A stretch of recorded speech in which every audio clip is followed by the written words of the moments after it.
কয় যেই নারী তোমার মুখের দাড়ি পছন্দ করবে না, বুঝে নিও ওই নারী তোমার বিবাহ করার মতন মানে তোমার যোগ্য সম্মান দেয়। রাসূলের ইজ্জত করলে এরপরও দিতে চাই না, এরপরে রাসূলের ইজ্জত দিতে চায় না, মানুষের সম্মান দেয় রাসূলের ইজ্জত দিলে। কই কেমনে? এই যে মুখের মধ্যে আছে সম্মানে একটা জিনিস, পুরুষ আর মহিলার ব্যবধান করার মাধ্যমে একটা হয়েছে দাড়ি।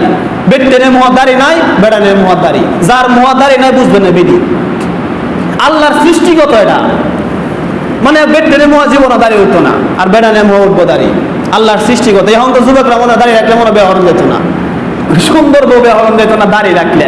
এটা দাড়ি রাখা বিবাহ করার আগে দাড়ি রাখা হয়েছে সুবর্ণ একটা সুযোগ, চরিত্রবান নারীকে বিবাহ করার সুযোগ। বলে কেমনে? কয় যেই নারী তোমার মুখের দাড়ি পছন্দ করবে না, বুঝে নিও ওই নারী তোমার বিবাহ করার মতন মানে তোমার যোগ্য এখন হয় নাই। কারণ যেই মহিলা রাসূলের ইজ্জত দিতে জানে না, তোমার ইজ্জতও সে দিবে না, তোমার ইজ্জতও সে দিবে না। এই জন্য দাড়ি রাখো। দাড়ি রাখার পর যে মহিলা তোমাকে বিবাহ করবে না, ওই মহিলা সব সময় বুঝা রাখো তোমার ঘরে চাকর হওয়ার কোনো যোগ্যতা নাই, চাকর হওয়ারও সে যোগ্যতা নাই। আর দাড়ি রাখার পর যে মহিলাটা বলবে দাড়ি রাখছে আল্লাহ রাসূলের সুন্নত, দাড়ি রাখার পর তোমার কাছে আসবে বিবাহ করার জন্য, বিবাহ বসার জন্য, বুঝে নিয়ে ওই মহিলাটা হলো দিনদার।